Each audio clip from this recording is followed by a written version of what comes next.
कुछ एडवाइजरी और इंस्ट्रक्शन जारी करें।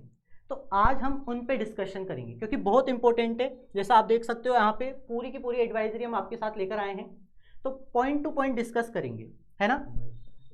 तो अपने को क्या करना है कि ये जो चीज़ है इसको एक बार नोटिस कर लेना बेटा, और एक बार अपने जो भी नोटबुक है जो भी है आपके पास उसमें लिख लेना, क्योंकि बहुत काम की रहेगी। ठीक है, तो हम एक बार देख लो, advisory and instruction for the candidate of joint entrance examination, B Arch वालों का हो चुका है, तो अब यहाँ पे हम मेजरली अपन बीटेक वालों के लिए डिस्कशन करेंगे। ठीक है बेटा, तो अब जैसे स्टार्ट करते हैं सेशन को। हाँ, तो देखो यहाँ पे आपको दिख रहा है ये जो एग्जाम होगा एनटीए इस बार बहुत ज़्यादा सख्त हो गया है। इस बार उन्होंने सीसीटीवी तो जैसे ऑलवेज लगते ही लगते हैं, हर एग्जाम सेंटर पे सीसीटीवी होता है, लेकिन इस बार वो मॉनिटरिंग भी की जाएगी, आप क्या कर रहे हैं, किस तरह से आपका पेपर अटेंड हो रहा है। जैसे आप देख सकते हो यहाँ पे सीसीटीवी पूरा लिखा हुआ है, इक्विप्ड विद जैमर्स, जैमर्स भी लगा दिए ताकि किसी भी तरह से कोई लीक या कोई चीटिंग ना हो पाए, है ना। तो इस बात का थोड़ा ध्यान रखना है कि बिल्कुल ईमानदारी के साथ पेपर आपको अटेंड करना है। अब जैसे कुछ बच्चे पूछ रहे थे, बहुत सारे फ़ोन आ रहे हैं कि सर एडमिट कार्ड कब आएंगे, किसी का 27 आज है तो भाई आज आना चाहिए था। देखो एडमिट कार्ड है वो आपके या तो आज शाम तक आ जाएंगे, वरना कल तक तो डेफिनेटली आ जाएंगे। तो एडमिट कार्ड को लेकर के किसी को भी परेशान नहीं होना है। यहाँ पे आप क्या करेंगे, आपका जो एडमिट कार्ड है या आप यहाँ वेबसाइट एनटीए की जो ऑफिशियल वेबसाइट है jeiman.nta.ac.in, यहाँ से आप अपने एडमिट कार्ड डाउनलोड कर सकते हैं। ओके, अब उसके बाद आपके एडमिट कार्ड में आपको क्या चेक करना है, देखो एक तो रिपोर्टिंग टाइम आपका पता होना चाहिए कि आपका रिपोर्टिंग टाइम कब है, क्योंकि मान लो बहुत सारे बच्चों का सुबह की शिफ्ट होती है 9 बजे, अब वो ऐसे हैं आलसी कि उठते लेट है और पहुंचते भी लेट ही है, तो फिर वहां पे क्या होता है दरवाजे पर ही उनको रोक लिया जाता है कि भैया एंट्री नहीं मिलेगी, राइट। तो कोशिश करके अपना जो रिपोर्टिंग टाइम है वो आप जरूर चेक करना। उसके बाद आपका गेट का क्लोजिंग टाइम कब है ये भी बहुत जरूरी है, क्योंकि ऐसा ना हो कि हम लेट हो जाएं। तो हमें तो मतलब 1 घंटा पहले ही पहुंच जाना है, रिपोर्टिंग टाइम पे पहले ही पहुंच जाओ आप, ताकि किसी तरह की जल्दबाजी, भागा दौड़ी या अपने थकावट या स्ट्रेस नहीं आए, राइट। अब उसके बाद आपका डेट ऑफ एग्जामिनेशन तो पता है ही सारी, वैसे सिटी इंटीमेशन में सबको पता लग ही गया है, एक बार चेक भी कर लेना एडमिट कार्ड में वही है ना डेट ऑफ एग्जामिनेशन, किसी के साथ ऐसा चक्कर होता नहीं है लेकिन देख लेना। फिर शिफ्ट कौन सी है आपकी, फर्स्ट शिफ्ट है मॉर्निंग की शिफ्ट है 9 to 12 वाली, या फिर इवनिंग वाली 3 to 6 वाली, कौन सी शिफ्ट है, ये होल टिकट एडमिट कार्ड के अंदर आपको मिलेगी। तो इसको एक बार अच्छे से चेक कर लेना कि आपका टाइम कौन सा है। और वेन्यू, अभी तक आपके पास केवल सिटी डिक्लेयर हुई थी, जैसे अगर कोई दिल्ली का है कोई इधर का है, तो जैसे हरियाणा में केवल हिसार, राइट, नोएडा, ग्रेटर नोएडा, इस तरह से बताया जा रहा था। लेकिन अब उसमें कहाँ पे होगा, कौन सा इंस्टीट्यूट है या कौन सा एरिया है, वो आपके होल टिकट में आ जाएगा। तो ये 5 चीज़ आप जरूर देख लेना, रिपोर्टिंग टाइम, आपका gate closing time, date of examination, shift और वेन्यू। उसके बाद आपका जो टेस्ट सेंटर है, अगर मान लो किसी का टेस्ट सेंटर थोड़ा दूर है और सुबह की शिफ्ट आई है, तो मैं आपसे विनती करूंगा कि आप एक दिन पहले ही जाकर के चेक करिए आएँ, क्योंकि कुछ बच्चे जिनका 3 से 4 घंटे का, क्योंकि बच्चों ने जो लोकेशन चूज करी थी कि फर्स्ट सेकंड थर्ड फोर्थ, लेकिन अब की बार क्या हुआ एनटीए ने कुछ एक्स्ट्रा अदर लोकेशन भी दे दिए कुछ बच्चों को। तो आप क्या करिएगा, अपना जो वेन्यू सेंटर का है वो आप वहां जाकर के पहले ही चेक कर आना, ताकि भागा दौड़ी नहीं होनी चाहिए, राइट। अब इसके बाद देखो, candidate were advise to register through DigiLocker और एबीसी आईडी। जब स्टार्टिंग में अपने रजिस्ट्रेशन किया था तो डिजी लॉकर और एबीसी आईडी उन्होंने जनरेट करके लॉगिन करवाया था, लेकिन कुछ बच्चे जिन्होंने डिजी लॉकर या एबीसी आईडी से लॉगिन नहीं किया है, उन्होंने आधार कार्ड या किसी और तरीके से करा है, तो यहाँ पे साफ लिख रहा है कि need to report early on the day of the examination at least 1 hour, यानी आपको 1 घंटे पहले ही, अगर आपने एबीसी आईडी और डिजी लॉकर का यूज करके रजिस्ट्रेशन नहीं किया है, किसी अदर तरीके से लॉगिन किया है, रजिस्टर किया है, तो 1 घंटा पहले ही आप वहां पे पहुंच जाए, समझ गए। अब इसके बाद आप देखोगे इसमें सर एक चीज और है, अच्छा इसमें एक चीज और है कि आपको 1 घंटा पहले क्यों पहुंचना है, वो इसलिए पहुंचना है ताकि वो आपके बायोमेट्रिक्स ले सके, क्योंकि जिन बच्चों ने डिजी लॉकर एबीसी आईडी के थ्रू अगर रजिस्ट्रेशन करा था या आधार कार्ड के थ्रू रजिस्ट्रेशन करा था, तो उन बच्चों के साथ क्या था कि उनकी बायोमेट्रिक जो है वो डिजी लॉकर या आधार कार्ड या फिर एबीसी आईडी के थ्रू चली गई थी। पर यहाँ पे क्या है कि ये उन बच्चों के लिए जिन्होंने किसी और वे से, मतलब इन 3 वे जो यहाँ पे बता रखे हैं उसके अलावा किसी और वे से रजिस्ट्रेशन करा था, तो उनके बायोमेट्रिक्स को नोट डाउन करने के लिए आपको 1 घंटा पहले बुलाया है। तो आप याद रखना, जिसने भी जिस वे से करा था, चाहे वो कोई भी एक तरीका हो, आपने बिल्कुल नई आईडी क्रिएट करके कराओ, ईमेल आईडी के थ्रू कराओ, पैन कार्ड के थ्रू कराओ, किसी भी एक के थ्रू कराओ, तो आप जल्दी ज़रूर चले जाना, ताकि एंड मोमेंट पे आपका टाइम वेस्ट ना हो इन सब चीज़ों में, बायोमेट्रिक अटेंडेंस वगैरह में, इन सब चीज़ों में आपका टाइम वेस्ट नहीं होना चाहिए। हाँ सर। अब जैसे आप इसमें देखते हो कि जैसा मैंने कहा, अगर आप लेट होते हो तो उसने सख्त आपकी गाइडलाइन में दे रखा है कि अगर आप गेट क्लोजिंग टाइम के बाद आते हो तो फिर वो will not be allowed to the enter the test venue. आप कितना भी रो, कितनी भी आप उनसे विनती करो, कुछ भी कर लो, वो आपको अलाउ नहीं करेंगे। तो प्लीज़ इस बार डिसिप्लिन होकर के जल्दी उठ करके पहुँच जाना। 1 घंटा पहले पहुँचने में कोई दिक्कत नहीं है, आराम ही से होएगा, टेस्ट भी अच्छे से जाएगा, टेंशन नहीं रहेगी। ओके, अब आपको अपने साथ क्या क्या चीज़ें लेके जानी हैं तो ये देखोगे आप। अब देखो, एडमिट कार्ड तो डाउनलोड करके लेके जाना है। कोशिश ये करना कि जो एडमिट कार्ड है वो आपका कलर प्रिंटेड हो। यहाँ पे उन्होंने लिख रखा है prefer colour print out, right.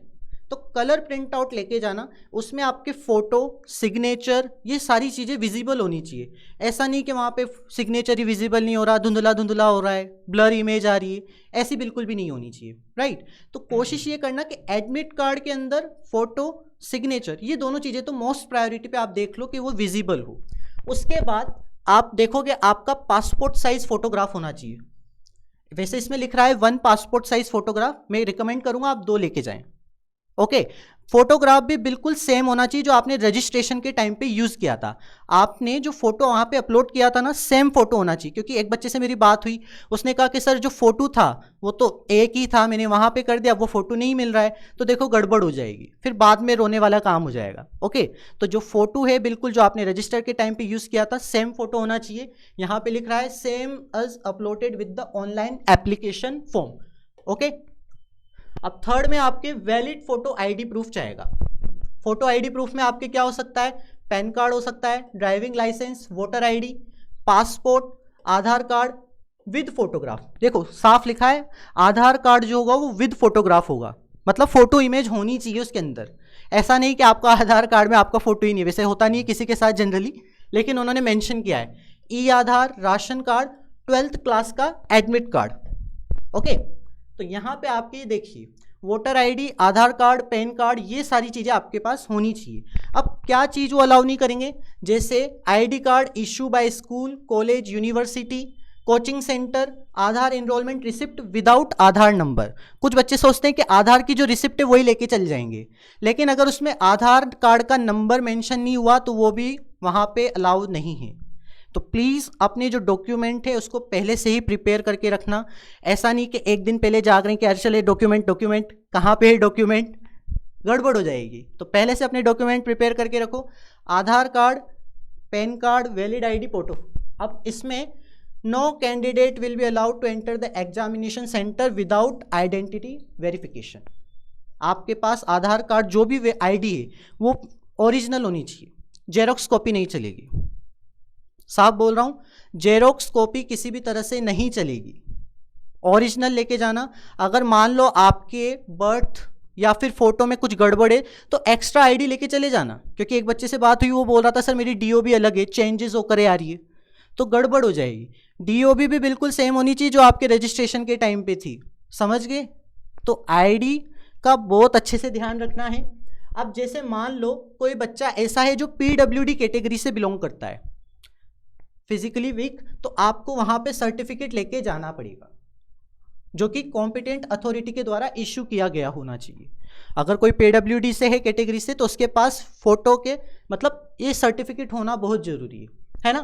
PWD वाले बच्चों के एक अच्छी बात ये होगी कि उनको एक्स्ट्रा टाइम जरूर मिलेगा, एक्स्ट्रा टाइम 20 मिनट्स पर hours of the examination. Okay, चाहे उसको स्क्राइब मिले या ना मिले, उसको 20 मिनट पर हावर यानी 3 घंटे, तो ये मान के चलिए 60 मिनट एक्स्ट्रा मिलेंगे। ओके, तो इस तरह से पीडब्ल्यूडी वाले बच्चों को 20 मिनट एक्स्ट्रा मिलेंगे। अब फैसिलिटी जो होगी स्क्राइब की, इन केस ही इज और शी फिजिकली लिमिटेशन है तो वो भी उसको वहाँ पे मिल जाएगी, है ना।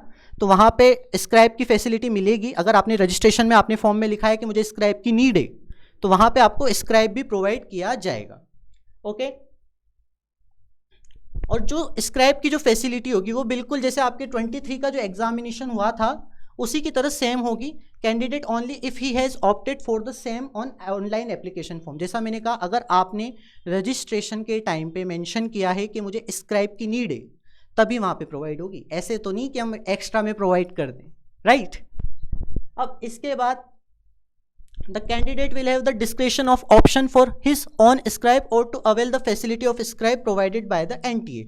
उसमें बोला है या तो आप अपना स्क्राइब कोई ले जा सकते हो तो वो वाला है, वरना एनटीए की तरफ से आपको कोई चाहिए तो वो वाला ऑप्शन हो गया, ठीक है।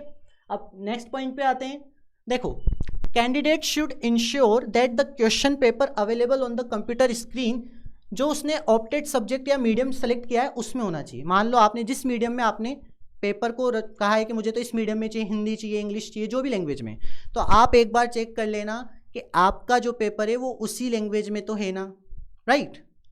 एक और मोस्ट इंपॉर्टेंट बात मैं बता देता हूँ, जब आप वहाँ पे बैठोगे तो प्लीज़ आप ये चेक कर लेना कि आपकी जो स्क्रीन है ना उसमें आपका फ़ोटो या दिखेगा आपको, है ना। जब आप वहाँ पे पेपर देने बैठोगे तो वहाँ आपका लॉगिन कराया जाता है कि ये बच्चा इस सीट पे बैठ करके एग्ज़ाम देगा, तो वहाँ पे यहाँ पे फ़ोटो होता है, टाइमर आता है राइट साइड में, तो एक बार ज़रूर चेक कर लेना, ठीक है। अब यहाँ पे आप देखोगे ये तो हो गया बी आर्क वाला। बी आर्क जिनके बच्चों के आस था ना, उनको ड्राइंग जियोमेट्रिक बॉक्स अलाउड किया था, लेकिन जो बीटेक वाले बच्चे हैं, जो इन्होंने बीटेक के लिए फॉर्म भरा है, उनको जियोमेट्रिक बॉक्स लेकर के नहीं जाना है, ओके। बस पेन लेके चल जाना, लेके जाओ तो वैसे भी जहाँ तक कि वो रखवा लेंगे, क्योंकि वहाँ पे आपको प्रोवाइड किया जाता है सेंटर की तरफ से, जहाँ पे भी आपका एग्जाम सेंटर होता है वहाँ वो प्रोवाइड करते हैं। देखो, बीटेक वालों का क्या है, candidate are not allowed to carry instrument, geometry, pencil box, hand box, purse, kind of paper, stationery, textual material, इस तरह की कोई भी चीज़ें, page, calculator, document, pen, lock table, camera, कुछ भी अलाउड नहीं है। आपको बस जो डॉक्यूमेंट मैंने ऊपर बताया, admit card, passport size photo, आपका valid ID proof, PWD certificate if any, तो ये 4-5 चीज़ें लेके जानी। बोतल ले जाना चाहो पानी के प्यास के लिए तो वो भी ट्रांसपेरेंट होनी चाहिए। ऐसा नहीं कि आप मान लो कोई सी भी प्लास्टिक की बोतल लेके जिसमें आर पार दिखता ही नहीं है ना, तो वो चीज़ें मत लेके जाना। केवल ये चीज़ें अलाउड है बीटेक वालों के लिए, ओके। अब ये वाली एक और देखो, if a candidate goes for the bio break toilet, he she should undergo the mandatory frisking and biometric again। अगर कोई बच्चा पानी या वॉशरूम के ब्रेक के लिए जाता है तो वहाँ पे क्या होगा, उनका एक बार बायोमेट्रिक कराया जाएगा दोबारा से, और उनकी तलाशी भी ली जाएगी। फ्रिस्किंग का मतलब तलाशी, तो जैसे अपन वहाँ पे मेटल डिटेक्टर चेक करते हैं ना, तो उस तरीके से मैंने कहा ना, एनटीए बहुत सख्त हो गया है, किसी तरह की उनको कोई गड़बड़ी एग्जाम में चाहिए ही नहीं। तो इस बार उन्होंने ये नई चीज़ जोड़ी है कि आप जब कभी भी ब्रेक लेते हो, क्योंकि 3 घंटे का पेपर है, हो सकता है किसी को पानी या वॉशरूम का ब्रेक की नीड पड़े, तो वो ये सब चेक करेंगे, है ना। तो अगर आप जाते हैं तो आपको इस सब चीज़ों का सामना करना पड़ेगा, ठीक है। कोशिश करना कि आप पहले से ही प्रिपेयर होके जाओ, बीच में ब्रेक लेना ना पड़े, है ना, ठीक है। तो ये जरूर है। इसके बाद हम आते हैं नेक्स्ट पॉइंट पे।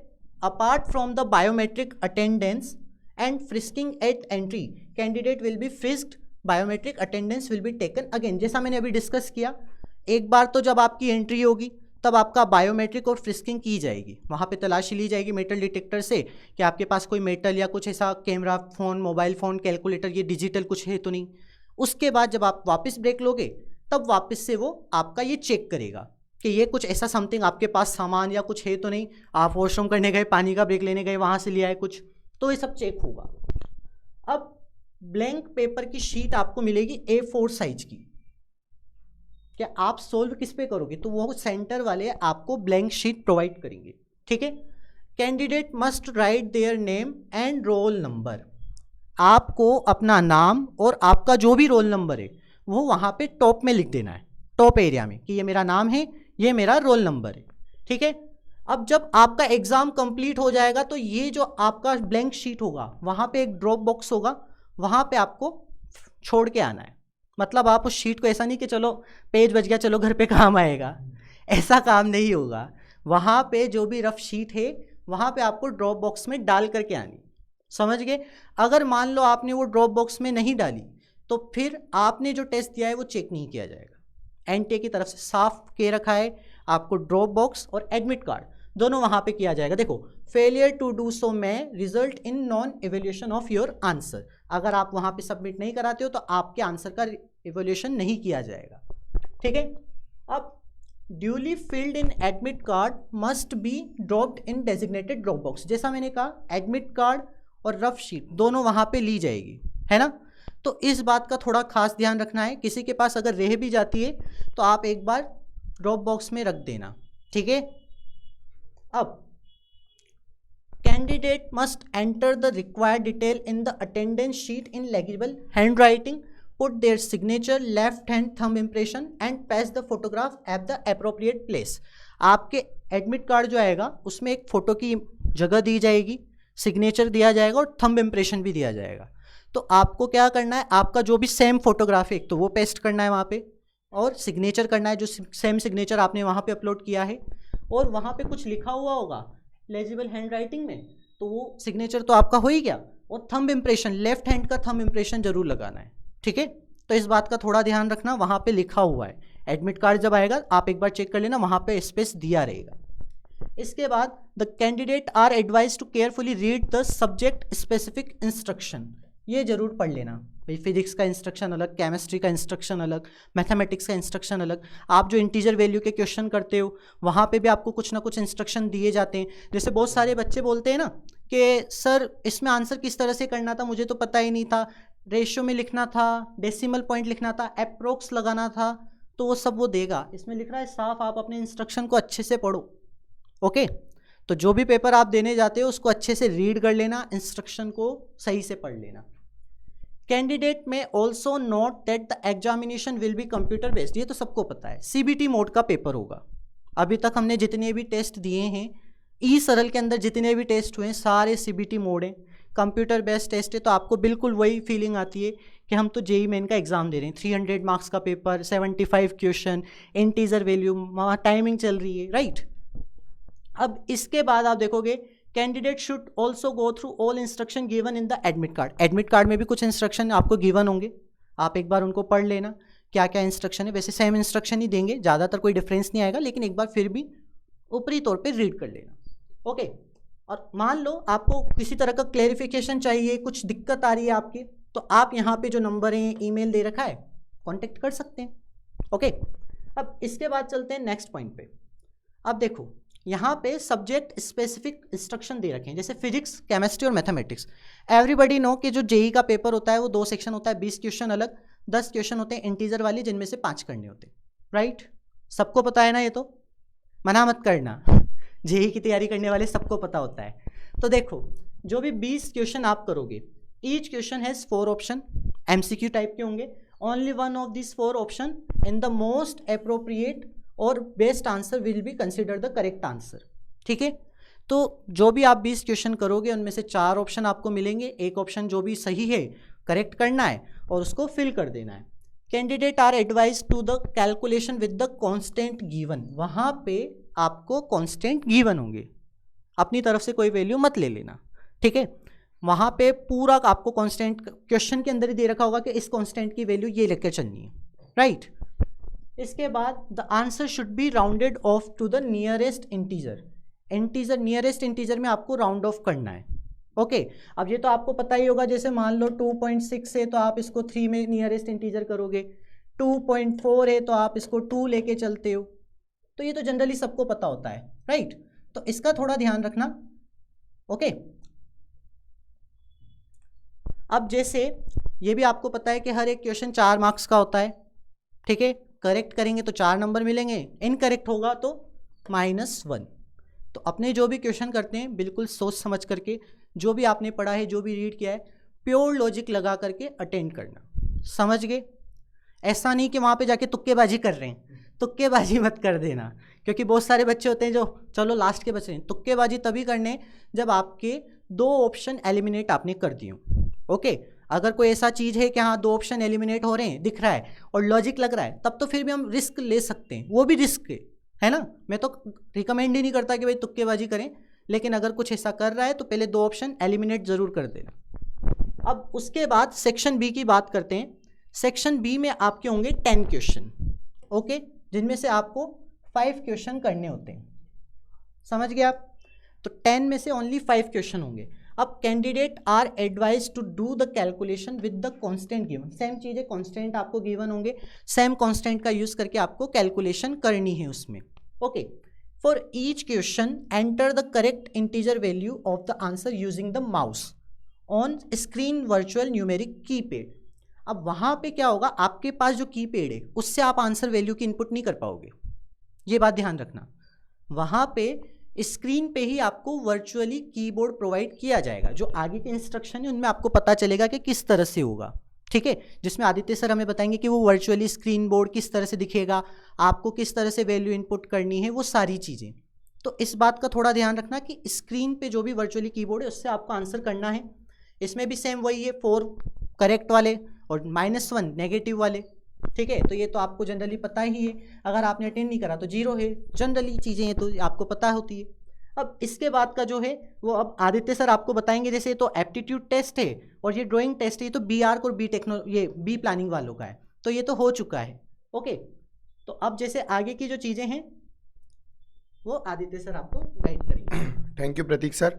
तो बच्चों, प्रतीक सर ने हमको काफ़ी अच्छे से बताया है ना, और मैं बोलूँगा कि इसकी रिकॉर्डिंग आपको मिल जाएगी, तो आप अपने एग्ज़ाम से एक दिन पहले भी इसको देख करके जाना ताकि आपके लिए क्लैरिटी आ जाए। अब जैसे यहाँ पे बता रहा था कि बीटेक का जो पेपर है 180 मार्क्स का होता है, वो आप सबको पता है कि बीटेक का पेपर 180 मार्क्स का होता है। अब यहाँ पे देखो, ये इन्होंने क्या बताया था, clock will be set on the server जो सबके लिए क्लॉक बराबर ही चलेगी, चाहे आप अपनी सिटी में पेपर दे रहे हो, चाहे दूसरी सिटी में पेपर दे रहे हो, चाहे आपका फ्रेंड तीसरी सिटी में पेपर दे रहा हो। ये सर्वर से कनेक्टेड क्लॉक है, लोकल क्लॉक नहीं है जो लोकल टाइम लेकर के काम करे। सर्वर की क्लॉक हमेशा ऑल इंडिया सेम ही रहेगी, ठीक है, तो उसमें टाइम जोन का फर्क नहीं पड़ेगा। तो काउंटडाउन चलता रहेगा आपका, है ना, राइट कॉर्नर पे जो आपको बताता रहेगा कितना अवेलेबल टाइम है। तो आपको बिल्कुल भी मतलब इधर उधर देखने की जरूरत नहीं है, ना हाथ में वॉच की जरूरत है, ना किसी इन्विजिलेटर से टाइम की पूछने की जरूरत है ना। अब जो क्वेश्चन पेपर का पैलेट खुलेगा, देखो क्वेश्चन पेपर की स्क्रीन कैसी होती है, यहाँ बीच में आपका क्वेश्चन लिखा होता है, यहाँ पे आपका एक क्वेश्चन लिखा होता है, और यहाँ पे क्वेश्चन पेपर पैलेट होता है जहाँ पे आपको सारे क्वेश्चंस बताए जाते हैं। तो उनकी मार्किंग दे रखी बच्चों, इनका बहुत ध्यान रखना है आपको, क्योंकि जब आप पेपर सबमिट करोगे, वैसे तो टाइमर 0 होते से इसमें लिखा हुआ है कि ऑटोमेटिकली सबमिट हो जाएगा, है ना, जैसे यहाँ लिखा हुआ है कि जब टाइमर 0 हो जाएगा तो एग्जामिनेशन ऑटोमेटिक एंड हो जाएगा और उसके बाद में एग्जामिनेशन आपका सबमिट हो जाएगा। पर अगर आपका पेपर पहले हो जाता है तो इन चीज़ों का बहुत ध्यान रखने की ज़रूरत है। आपको पूरा क्वेश्चन पेपर खोलने की ज़रूरत नहीं है, सिर्फ आप उस पैलेट से पहचान सकते हो। जैसे बिल्कुल ये ग्रे कलर का है या फिर इसको आप क्या कह सकते हैं, वाइट से कलर का है, तो आपने क्वेश्चन अभी तक खोल के नहीं देखा है, इसका मतलब ये होता है। वैसे आपने दे रखे हैं सीबीटी के पेपर, एआईओटी के, उसमें आपको अंदाजा हो गया होगा, लगभग सेम ही चीज़ है ना, पर फिर भी हम बता दे रहे हैं। और अगर रेड है तो आपने उसका आंसर नहीं करा है ना, मतलब आपने क्वेश्चन तो खोल के देख लिया पर उसका आंसर नहीं करा है। यहाँ इन दोनों में डिफरेंस क्या है, यहाँ तो आपने क्वेश्चन भी खोल के नहीं देखा है और यहाँ पे आपने क्वेश्चन खोल के देख लिया पर उसका आंसर नहीं करा है। थर्ड का मतलब क्या है, अगर ग्रीन है तो आपने उसका आंसर कर दिया है।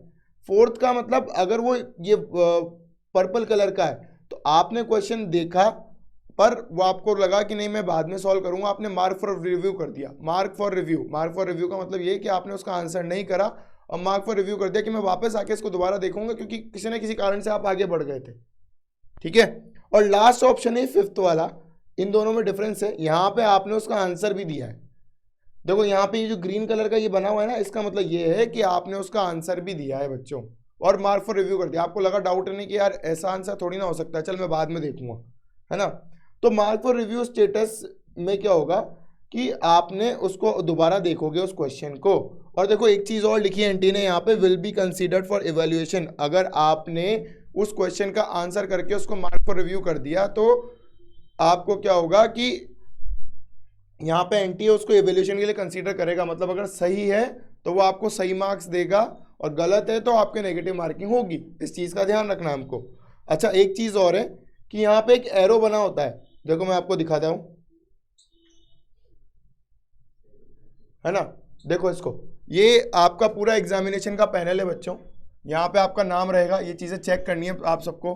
यहाँ पे जो है आपका फोटो रहेगा, यहाँ पे आपका एग्जाम, यहाँ पे सब्जेक्ट। देखो मैंने कहा था टाइमर चलता रहेगा, ये टाइमर चल रहा है बच्चों, ठीक है, ये टाइमर चल रहा है। अब क्वेश्चन ऐसे आएगा बच्चों आपके पास, ये क्वेश्चन पूरा का पूरा लिखा हुआ है, इसमें ऑप्शन है, इसमें आप स्क्रॉल करके पूरे ऑप्शन दे सकते हो और यहाँ पे आपको मार्किंग करनी है 1 2 3 4 जो भी आपका ऑप्शन है, ठीक है। अब इसमें ऑप्शन देखना, बहुत ध्यान से देखना, ये सेम आपको पूरा का पूरा टर्मिनल आपके कंप्यूटर स्क्रीन पे मिलेगा वहां पे जिस दिन आप पेपर देने जाएंगे, चाहे आप 27 को जाते हैं, 29 को जाते हैं, 30 को जाते हैं, 31 को जाते हैं, ठीक है।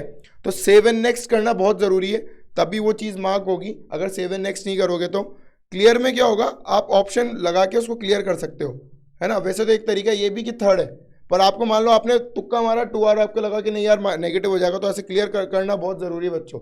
अगर आप आगे बढ़ गए तो ऑटोमेटिकली सेव एंड नेक्स्ट ले लेगा। अब जैसा कि मैंने बताया था मार्क फॉर रिव्यू, आप इसको मार्क फॉर रिव्यू भी कर सकते हो, है ना। ऑप्शन सेलेक्ट करने के बाद में, हाँ, ये ऑप्शन सेलेक्ट करने के बाद मार्क फॉर रिव्यू कर सकते हो, ठीक है। अगले पे आ गए, वापस से मार्क फॉर रिव्यू कर लो, वो आगे बढ़ जाएगा। तो देखो मैंने जो आपको वहां पे बताया था वो सेम चीजें यहाँ पे भी लिखी हुई है। 68 मैंने देखा नहीं है, not answered, mark for review, answered, और answered and mark for review will be consider for evaluation. देखो मैंने अभी तक 7 क्वेश्चन अटेम्प्ट करे, 7 क्वेश्चन का स्टेटस मेरे को यहाँ दिख रहा है। तुम चाहो कि यार मुझे आंसर और बड़ा दिखना है, तुम्हें ये सब चीजें नहीं देखनी, तो ये एक एरो दे रखी बच्चों, इस एरो को आप ऐसे क्लिक कर सकते हो, आपकी क्वेश्चन पेपर की विंडो और बड़ी हो जाएगी, ठीक है। आपको लगे कि नहीं यार ये बहुत छोटा दिख रहा है क्वेश्चन, मुझे ढंग से नहीं दिख रहा, आपकी क्वेश्चन पेपर की विंडो और बड़ी दिख जाएगी आपको। आप चाहो तो इससे ऐसे कर सकते हो, है ना। टॉप पे जाना हो तो टॉप पे भी जा सकते हो, ये डाउन और टॉप का ऑप्शन दे रखा है आपको। और वापस से आपको क्वेश्चन पेपर की पैलेट देखनी है तो वापस इस एरो को क्लिक करो, ये क्वेश्चन पेपर की पैलेट दिख जाएगी। क्वेश्चंस में नेविगेट करना आ गया आप सबको। अगर मान लो जैसे आपको लगता है कि यार शुरुआत में आपको पता है कि 30 क्वेश्चन आएंगे, हर सब्जेक्ट में 30 क्वेश्चन आएंगे, और आपको लगा कि नहीं यार मेरे को तो सब्जेक्ट ही स्किप करना है, तो डायरेक्टली क्वेश्चन नंबर 31 पे चल जाओ, क्वेश्चन नंबर 31 खुल जाएगा आपके लिए। भाई अपन को तो एक सीक्वेंस बना के चलनी है, या तो आप पीसीएम करोगे या सीपीएम करोगे या एमसीपी करोगे, बहुत मतलब टोटल 3 फैक्टोरियल कॉम्बिनेशन हो सकते हैं उसमें। अब इसमें क्या है कि आप क्वेश्चन नंबर 31 पे चल गए, फिर आपने उसके बाद क्वेश्चन नंबर 61 पे चल गए, ऐसे आपको पता रहेगा कि यार चलो ये देखो ये मैथ्स के क्वेश्चंस आ गए अब सारे के सारे, है ना। आप ऑटोमेटिकली जा करके वो क्वेश्चन भी चूज कर सकते हो कि हाँ भाई इस सब्जेक्ट की सीक्वेंस में मेरे को पेपर अटेम्प्ट करना है। साथ में ये ध्यान रखना बच्चों, ये सारी चीजें आपको चेक करनी है जब आप वहां पे लॉगिन करोगे। तो ये आपका जैसे क्वेश्चन पेपर मीडियम, अगर आपने इंग्लिश लिखा है तो इंग्लिश आना चाहिए वहां पे, वही कंसीडर होगा। आई बात समझ में, जो आपके एडमिट कार्ड में आपने मेंशन करा था वही कंसीडर हो गया।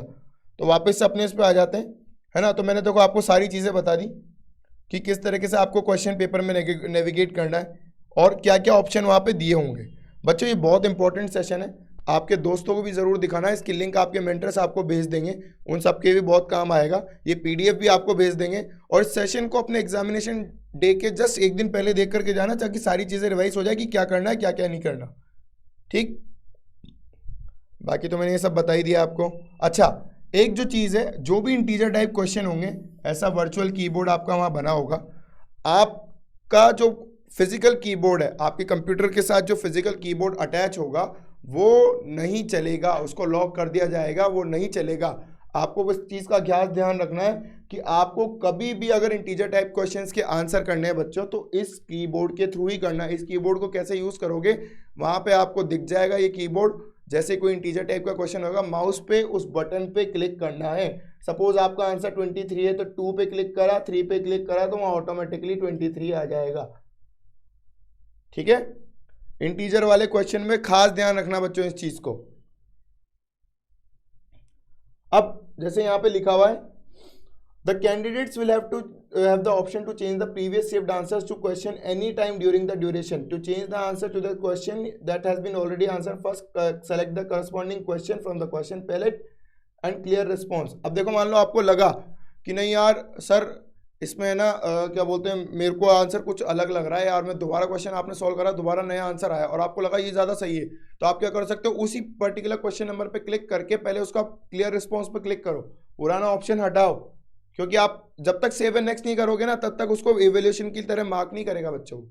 तो पुराना रिस्पॉन्स क्लियर करो, नया रिस्पॉन्स लगाओ। मान लो जैसे ऑप्शन आ रहा था ए और अब आपको मार्क करना है डी, तो अब क्या करना है, आपको क्लियर पे क्लिक करना पड़ेगा, ठीक है। क्लियर पे क्लिक करने के बाद में फिर उसके बाद में आपको डी पे क्लिक करना पड़ेगा और फिर सेव एंड नेक्स्ट। ठीक है, सेव एंड नेक्स्ट बहुत जरूरी है बच्चों, इस चीज का ध्यान रखना। और इसमें एक बहुत इंपॉर्टेंट चीज थी,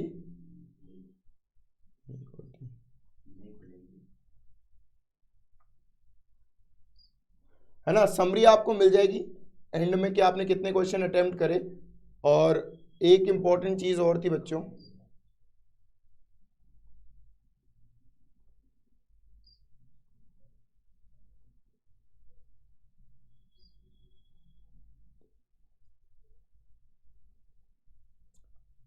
समरी जरूर देख लेना।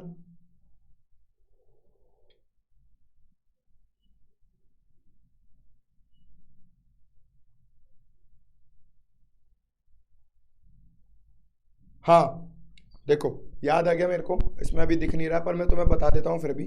एक बहुत इंपॉर्टेंट चीज़ ये है, जाते ही आपको अपना सिस्टम पूरा अच्छे से चेक कर लेना है कि उसका माउस ढंग से काम कर रहा है नहीं कर रहा, क्वेश्चन पेपर करेक्टली डिस्प्ले हो रहा है नहीं हो रहा, ब्लर तो नहीं हो रहा। कभी पिछले लास्ट टाइम क्या हुआ था, लास्ट ईयर बहुत बड़ा क्वेश्चन पेपर दिखने लग गया था तो वो दिख ही नहीं रहा था, स्क्रीन में फिट हो ही नहीं रहा था, स्क्रीन के रेजोल्यूशन में फिट हो ही नहीं रहा था। ये चीज़ चेक कर लेना आप लोग। साथ में ये भी चीज़ चेक करना बच्चों कि क्या बोलते हैं, आपकी फोटोग्राफ है, जैसा प्रतीक सर ने बताया था, फोटोग्राफ प्रॉपर्ली डिस्प्ले हो रही नहीं हो रही, आपका नाम, आपकी शिफ्ट, आपकी मीडियम सब अच्छे से डिस्प्ले हो रही नहीं हो रही। अगर किसी भी चीज़ में आपको डिफरेंस लगता है कि नहीं यार ये मेरा फोटो नहीं है, ये मेरा नाम नहीं है, ये मेरा रोल नंबर नहीं है, ये मेरे मीडियम नहीं है, तुरंत इन्विजिलेटर को संपर्क करो और अपना कंप्यूटर सिस्टम चेंज करा लो। अगर उस प्रोसेस में टाइम लगता है, अगर उस प्रोसेस में टाइम लगता है बच्चों, कितना भी आपको टाइम लगता है, तो आप उस प्रोसेस का एक्स्ट्रा टाइम आपको मिलेगा। मान लो उनको आधा घंटा लग गया आपको नया सिस्टम देने में, है ना, उनको आधा घंटा लग गया आपको नया सिस्टम देने में, तो वो आपको एक्स्ट्रा टाइम देंगे। इस चीज का खास ध्यान रखना, है ना। देखो ये लिख रहा है यहाँ पे, इस जगह लिखा हुआ है,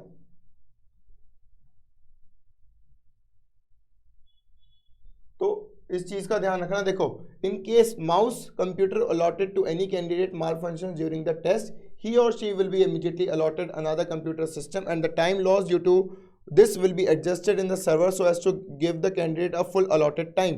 वो ऑटोमेटिकली आपके सर्वर पे एडजस्ट हो जाएगा, क्योंकि जहां से आपने टेस्ट छोड़ा था वहीं से टेस्ट दोबारा स्टार्ट हो जाएगा। तो अगर आपको, हाँ बिल्कुल टाइमर स्टॉप हो जाएगा बच्चों, टाइमर स्टॉप हो जाएगा। तो जितना ज़्यादा आप रूल्स का फॉलो करेंगे उतना स्मूथली आपका पेपर होगा। आप नहीं चाहोगे बच्चों कि आपका जो करियर डिसाइडिंग एग्जाम है उसमें आप किसी भी टाइप की गलती करो। तो इस सेशन को बार बार देख करके जाना, इस पीडीएफ को पढ़ के जाना, ये बहुत इंपॉर्टेंट है आपके लिए, ताकि वहाँ पे कोई भी एंड टाइम एरर नहीं हो। देखो यहाँ पे लिख रहा है, the on screen computer clock of counter of every candidate will B set on the server, the counter timer on the top right side of the computer screen will display the time remaining in minutes. तो minutes में चलेगा बच्चों, परेशान मत होना, वो 180 से उल्टी काउंटिंग चलेगी, मतलब जैसे यहाँ दिखा रखी थी, ये देखो ये चल रही है अभी भी, है ना। तो इसका ध्यान रखना सब लोग, ठीक है। तो यही था बच्चों, एक बार हम समरी बता देते हैं पूरे सेशन की, जो बच्चे नहीं जुड़ पाए थे। भाई आपको क्या क्या चीज़ें क्या खास ध्यान रखनी है। जैसे ही आपका एडमिट कार्ड आता है बच्चों, एडमिट कार्ड ढंग से चेक कर लेना, सारी चीज़ें उसमें मेंशन होनी चाहिए जो यहाँ पे अपने को फर्स्ट पेज पे दे रखी है। Reporting time, gate closing time, date of examination, city, timing of test, venue of test, सब। एग्जामिनेशन सेंटर एक दिन पहले ही जा करके देख लेना, बहुत ज़्यादा अच्छा होगा आप लोगों के लिए, है ना। अगर डिजी लॉकर और एबीसी आईडी से हो या आधार कार्ड के अलावा किसी चीज़ से रजिस्टर करा है तो 1 घंटे पहले पहुंच जाना, क्योंकि आपकी बायोमेट्रिक्स लेंगे वहाँ पे, उसके बिना टाइम नहीं चलेगा, ठीक है। और अगर गेट क्लोजिंग टाइम के बाद पहुंचते हो तो फिर तुम भले कोई भी हो, तुम्हें घुसने नहीं दिया जाएगा। तो अच्छा इसी में कि 2 घंटे पहले पहुंचाओ, कोई दिक्कत नहीं है, वहीं बैठ के रिवाइज कर लेना। पासपोर्ट साइज, अब डॉक्यूमेंट्स क्या क्या ले जाने इसको लिख लो, इसको अभी से तैयार करके रख लेना। एडमिट कार्ड तो चाहिए, तो जैसे एडमिट कार्ड आज या कल में आ जाएगा तुम्हारे पास, तो अपना एडमिट कार्ड प्रिंट आउट करा लेना, साथ में एक पासपोर्ट साइज फोटो रख देना। पासपोर्ट साइज बिल्कुल सेम वही होना चाहिए जैसा कि आपने अपने एप्लीकेशन फॉर्म में लगाया था, उससे डिफरेंट मत रखना, ये बहुत ज़रूरी है, क्योंकि वहाँ अटेंडेंस शीट होगी सेंटर पे, उस पर चिपकेगा ही, ठीक। वैलिड फोटो आईडी प्रूफ में PAN card, driving licence, voter ID, Aadhaar card, passport with photograph, E Aadhaar भी ले जा सकते हो, राशन कार्ड भी ले जा सकते हो, 12th क्लास का एडमिट कार्ड भी ले जा सकते हो। तो आई थिंक 12th का एडमिट कार्ड अभी आया नहीं होगा, तो आपके पास एक ऑप्शन कम हो चुका है ना। तो ये ज़रूर लेके चलाना, इसके अलावा कुछ मत लेके जाना, वो नहीं मानेंगे। कुछ भी कर लो तुम, वो नहीं मानेंगे, रो लो कर लो कुछ भी कर लो, वो नहीं मानेंगे, ठीक। PWD सर्टिफिकेट गवर्नमेंट ऑथराइज होना चाहिए, वो लेके जाना। स्क्राइब की जरूरत पड़े तो स्क्राइब वाला फॉर्मेट पूरा भर के लेकर के जाना। यहाँ पे लिखा हुआ है the facility of scribe in case he she has a physical limitation and a scribe is essential to write the examination on his or behalf being so certified in the prescribed format by a CMO, civil surgeon, medical superintendent। ठीक, अब है ना, ये बाकी सब बता दें। Medium वगैरह आप चेक कर सकते हो, कोई भी एक्स्ट्रा चीज लेकर नहीं जानी। आपको रफ पेपर, पेन वगैरह सब एग्जामिनेशन सेंटर पे ही मिल जाएंगे आपके हॉल में बैठने के बाद में। आपको इन्विजिलेटर रफ पेपर भी देंगे, और रफ पेपर आपका राइट है, आप कितने भी ले सकते हो। तो घबराना मत कि यार मेरे को लिमिटेड अमाउंट ऑफ पेपर ही मिलेंगे। तो आई बात समझ में, लिमिटेड अमाउंट पेपर नहीं मिलेंगे आप लोगों को, आप जितना चाहे उतना ले सकते हो, है ना। पर उसमें एक प्रॉपर फॉर्मेट में आपको आपका नाम और रोल नंबर लिखना होगा, और उस पूरे ब्लैंक वो जो रफ पेपर है वहाँ पे एक ड्रॉप बॉक्स बना होगा, उस ड्रॉप बॉक्स में आपको डालना पड़ेगा। आई बात समझ में। तीसरा, जो आपका एडमिट कार्ड है वो भी वहीं पे ही डिपॉजिट होगा, तो PDF संभाल के रखना, वरना कैसे चेक करोगे रिजल्ट आएगा। तो PDF संभाल के रखना भाई सब लोग। एक बात और सर मैं बोलना चाहूँगा, जैसे यहाँ पे आप देखोगे डायबिटिक स्टूडेंट, अगर किसी के डायबिटिक है तो वो अपने लिए शुगर, टैबलेट्स, फ्रूट ये ले जा सकता है अगर किसी के डायबिटिक है, क्योंकि जब आपने फॉर्म फिल किया था तो वहाँ पे पूछा गया था कि आप डायबिटिक हो या नहीं हो। अगर आप हो तो आप आपके साथ जो आपकी टैबलेट्स हैं और जो फ्रूट्स हैं वो ले जा सकते हैं, ट्रांसपेरेंट वाटर बोतल भी ले जा सकते हैं। तो अगर आप हो इफ़ एनी डायबिटिक देन आप ये ले जा सकते हो। एक और मोस्ट इंपॉर्टेंट बात जो मैं इसमें ऐड करना चाहूँगा कि जैसे, एक सेकेंड,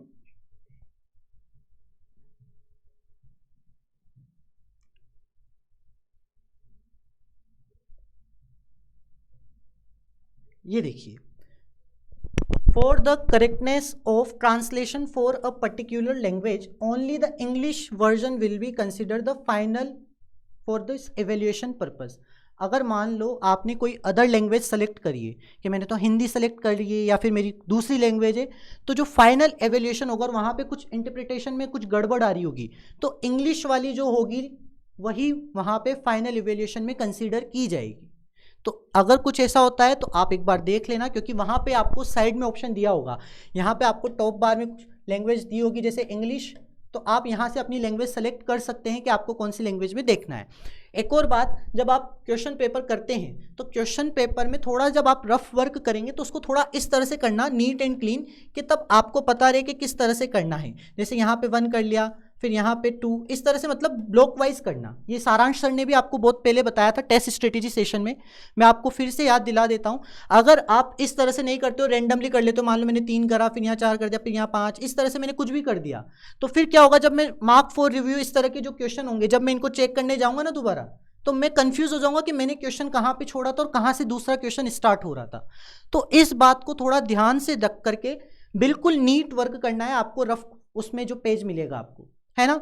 दूसरी बात ये, जो answered and mark for review हैं, तो ऊपर के सेक्शन में कुछ इस तरह से बना लीजिएगा, फिजिक्स, केमिस्ट्री या मैथ्स करके जो भी आप कर रहे हो, और वहाँ पे नंबर लिख देना। जैसे मैंने एक क्वेश्चन आंसर कर रखा है और मार्क फॉर रिव्यू कर रखा है, फिर दूसरा क्वेश्चन कर रखा है, तो इससे क्या होगा, आपका जो वर्क होगा वो इतना इजीली और स्मूथ गोइंग होगा ना कि आपको पेपर में ज़्यादा दिक्कत नहीं आएगी। बहुत सी बार क्या होता है, यहाँ पे आपके क्वेश्चन पैलेट रहती है बहुत सारी, अब उसमें आप देखते रहते कौन सा छूटा कौन सा नहीं छूटा, तो इसमें परेशान हो जाते हैं, है ना। अब आप जब यहाँ पे लिखोगे कि नहीं मेरे को तो इन्हीं को देखना है, तो यहाँ से पता लग जाएगा, वरना इससे तो पता लग ही जाता है आपको। लेकिन कभी कभार क्या होता है, दोनों पर्पल कलर में यहाँ बस छोटा सा ग्रीन साइन है, तो इससे कन्फ्यूजन आ जाता है ना। तो इस बात का थोड़ा ध्यान रखना, नीट वर्क करना है और बिल्कुल अच्छे से देकर आना है पेपर। सारी चीज़ें हमने डिस्कस कर दी है, लगभग जो भी थी आपकी पूरी, लास्ट में देख लीजिए। ऑन स्क्रीन रफ वर्क यही है कि आपको ऑल कैलकुलेशन राइटिंग वर्क के लिए done only in the rough sheet, और कहीं पे भी आपको नहीं करना है कि आप कहीं और पे कर रहे हो रफ वर्क। जो शीट मिलेगी उसी में करना है, एग्जामिनेशन हॉल में अच्छे से करना है, कोई टेंशन लेके नहीं जाना है, ठीक है। तो मेरी तरफ से इतना ही था, बेस्ट ऑफ लक आपके एग्जाम के लिए। बच्चों देखो, सबमिट जो करना है, सबमिट ऐसे हो जाएगा भाई, आपका पेपर अगर 3 घंटे से पहले हो जाता तो वहाँ सबमिट का बटन आ जाएगा आधे घंटे पहले, है ना। मतलब 2.5 घंटे के बाद आपके पास सबमिट बटन एक्टिवेट हो जाएगा। तो आप क्या कर सकते हो कि आप वहाँ पे सबमिट बटन पे क्लिक करके पेपर दे सकते हो, पर वो जाने आपको 12 बजे ही देंगे अगर आप फर्स्ट शिफ्ट में होते हो, और अगर सेकंड शिफ्ट में होते हो तो 6 बजे ही जाने देंगे, उससे पहले नहीं जाने देंगे, ठीक। और अगर मान लो कि 3 घंटे का पूरा टाइमर, मतलब मैंने जो बताया था टाइमर उल्टा स्टार्ट होगा, काउंटडाउन टाइमर होगा, वो 10 9 8 7 6 ऐसे चलेगा, तो जैसे ही 0 होगा तो ऑटोमेटिकली सबमिट हो जाएगा, एग्जामिनेशन ऑटोमेटिक एंड होकर के आपका पेपर सबमिट हो जाएगा। ड्रेस कोड ये है कि आप ट्रांसपेरेंट पेन ले जाना बच्चों। ड्रेस कोड ये है कि जितना सिंपल ड्रेस कोड रखोगे उतना अच्छा है तुम्हारे लिए, क्योंकि शादी ब्याह के रिश्ते के लिए नहीं जा रहे हो, है ना, तो भाई सज धज के बिल्कुल नहीं जाना है। बस ये कि डिसेंट सा आप टी शर्ट पजामा पहन के जाओ, और क्योंकि ठंड का रहेगा तो एक बहुत नॉर्मल सी जैकेट जिसमें ज़्यादा पॉकेट्स वगैरह नहीं हो वो पहन के चल जाओ। स्वेटर पहन के चल जाओ, सबसे अच्छी बात ये, क्योंकि वो तो वैसे भी चेकिंग करेंगे तो कुछ होगा तो वहाँ से पकड़ के आ ही जाएगा, है ना। शूज़ पहन के मत जाओ, चप्पल पहन के जाओ, ज़्यादा बढ़िया रहेगा तुम्हारे लिए। जितना आसान रखोगे ना उतना फ्रिस्किंग में कम टाइम वेस्ट होगा, जितना ज़्यादा कॉम्प्लिकेटेड ड्रेसअप रखोगे उतना ज़्यादा फ्रिस्किंग में टाइम वेस्ट होगा बच्चों आप लोगों का। तो किसी भी बच्चे को फ्रिस्किंग में क्या बोलते हैं अपना टाइम बचाना है तो जितना सिंपल ड्रेस कोड लेकर के जाओगे उतना ज़्यादा बढ़िया। भाई जैसे हम लोग गए थे, जब हम तो टी शर्ट पजामे में चल गए थे और चप्पल पहन के चल गए थे, क्योंकि काय को टाइम वेस्ट करना, फालतू में टाइट टाइट जीन्स पहन के जाएंगे तो ज़्यादा टाइम लगेगा कि लो ऐसे भी दिखाओ ऐसे भी दिखाओ, क्या मतलब आ रहा है। फिजिकल कीबोर्ड में ये था बच्चों की, फिजिकल कीबोर्ड आपका डिसेबल्ड रहेगा, आप उससे कुछ नहीं कर सकते, जो भी करना है माउस से करना है। अगर इंटीजर वाले क्वेश्चंस में आपको रिप्लाई करना है तो आपको इंटीजर वाले क्वेश्चंस के लिए वर्चुअल कीबोर्ड वहाँ पे दिया गया रहेगा, आपको माउस से वो नंबर क्लिक करना है जो नंबर आप वहाँ पे भरना चाहता है, ठीक है। अगर मान लो कि आंसर आपको ऐसा यूनिट या उसके बिना देना है तो वो चीज़ वहाँ पे मेंशन होगी। तो क्वेश्चन इंटीजर वाले बहुत ध्यान से पढ़ना, मैं पिछले 4-5 सालों से रिव्यू ले रहा हूँ बच्चों के, तो बच्चे यही कहते हैं कि यार सर मिस्टेक यही होगी, वहाँ पे देखना ही भूल गए कि यार 2 डेसिमल तक आंसर देना था, 3 डेसिमल तक आंसर देना था। भाई अभी जैसे एनटीए ने क्लियर कर ही दिया एडवाइजरी में कि आपको इंटीजर वाले क्वेश्चन को राउंड ऑफ करना है, तो राउंड ऑफ के रूल्स आपको पता है, फिजिक्स में बेसिक मैथ्स में पढ़ा है और मैथ्स में ही पढ़ा है, ठीक है। नहीं, एग्जाम बोर्ड वगैरह कुछ नहीं ले जाना, आपके पास जो वैलिड डॉक्यूमेंट्स की लिस्ट यहाँ पे दी गई है, आपका एडमिट कार्ड और साथ में आपकी वैलिड आईडी प्रूफ, वो भी ओरिजिनल, वो आपको वही लेकर के जाना है। साथ में ट्रांसपेरेंट बॉक्स लेकर के जाओ, उसमें भी 2 पेन होने चाहिए बस, इससे ज़्यादा कुछ नहीं। टाइम की भी ज़रूरत नहीं है, टाइमर आपका वहाँ चलता रहेगा। एडमिट कार्ड आ जाएगा यार बच्चों, हम जल्दी आपको वीडियो भेज देंगे। ड्रॉप बॉक्स में आपको एडमिट कार्ड भी डालना है, एडमिट कार्ड में एक डिक्लेरेशन होगा और डिक्लेरेशन वहीं आपको अपने इन्विजिलेटर्स के सामने भर के और सिग्नेचर करके ड्रॉप बॉक्स में डालना है जब आपका एग्जामिनेशन खत्म हो जाएगा निकलते टाइम। और आपका रफ कॉपी भी, जो रफ शीट मिलेगी वो भी आपको उसके अलग ड्रॉप बॉक्स में डालना है बच्चों, ठीक है। अब पेन तो लौटाना पड़ेगा यार, ले आओगे तो क्या है, ले लेंगे, खुद ही ले लेंगे धूम से। अब पता नहीं यार हीटर रहेगा नहीं रहेगा, हीटर क्यों रखेंगे वो, है ना। नॉर्मल जर्सी पहन के जाना, हाँ ना, नॉर्मल जर्सी पहन के जाओ यार। 2.5 का राउंड ऑफ, तुम बताओ क्या होगा। ई आधार चल जाएगा बेटा, ई आधार का प्रिंट आउट ले जाना, लेकिन कलर प्रिंट आउट ले जाना, ठीक है। तो भाई इतना ही था हमारी तरफ से, है ना। आपको अब एक काम करना है, ये आपको ऐप में मिल जाएगा सेशन, इसका लिंक भी भेज देंगे हम लोग। ज़्यादा से ज़्यादा बच्चों को शेयर करना, क्योंकि सबके लिए हेल्प होनी चाहिए। दूसरा, इसकी पीडीएफ भी आपको भेज देंगे। जब भी आपकी शिफ्ट है, चाहे 27 को है, चाहे 29 को है, चाहे 30 को है, चाहे 1 को है, 31 को है, फिर 1 को है, उससे एक दिन पहले देख करके जाना। इससे क्या होगा कि कोई भी गलती होने के चांसेस हो जिसकी वजह से हमारा एग्ज़ाम मिस हो जाए या फिर हम एग्जामिनेशन के लिए एलिजिबल ना हो, तो वो ख़त्म हो जाए, ठीक है। ये भी एक तरह से एग्ज़ाम ही है, ठीक। चलो, तो ऑल द बेस्ट, है ना। और वापस